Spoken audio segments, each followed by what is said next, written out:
This is one of those cheap pod or capsule hotels that you see around the world. It used to be called Jucy Snooze, but it's just recently been renamed to LyLo. When I stayed, it still had its Jucy Snooze branding, so everything was pink and green, but they've changed it to brown and green colours now. It's right outside Christchurch Airport, and it's a great place to stay if you're looking for cheap accommodation when you first arrive in Christchurch.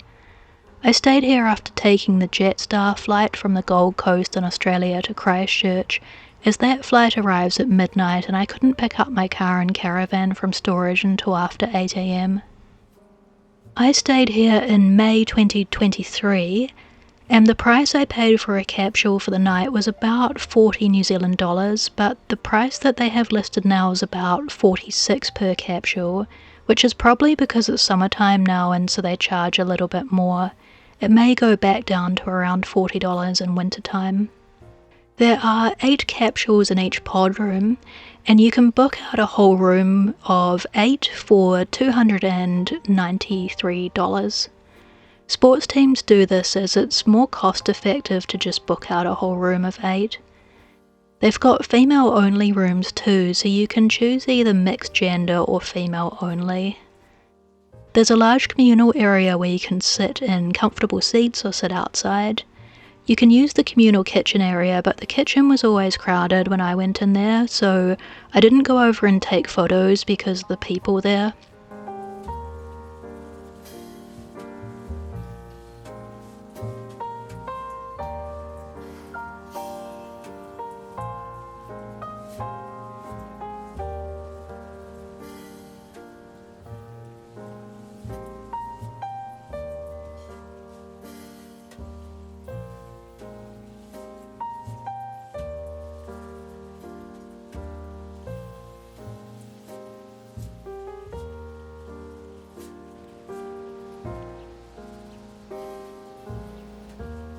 Each capsule gets its own locker where you can lock up valuables like your camera or handbag while you're sleeping or in the shower. The reception area gives you a swipe pass that lets you into your pod room that you'll share with 8 others. The reception area is actually open 24 hours a day, so if you're like me and you came in on a midnight flight, then you can still check in without issues and get your card.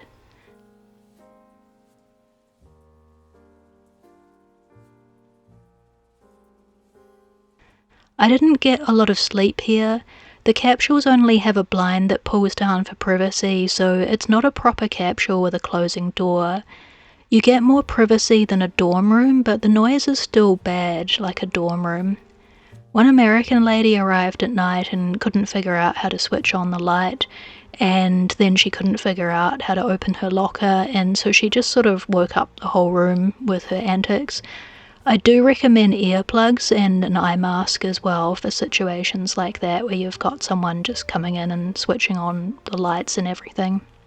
It's still 100 times better than the Airbnbs that I've booked in New Zealand, and much cheaper than Airbnbs too, so it's definitely worth considering staying here.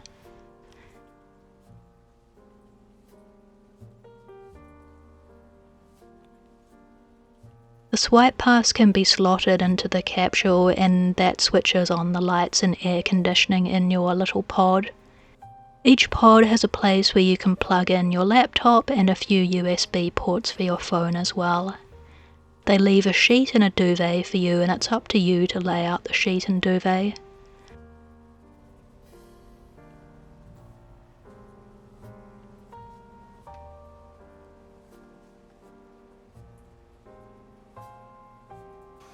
There is a laundry room, but it's a bit small and crowded. It's got the same coin washers and dryers that you see at the holiday parks here in New Zealand.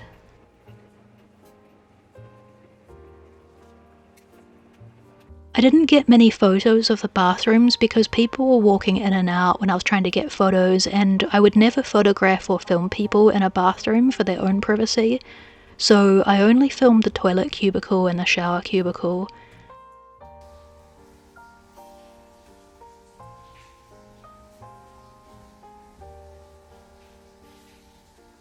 The bathrooms are a bit run down with latches missing on some of the toilets and showers, so just make sure you bring a bag along that you can lean against the door.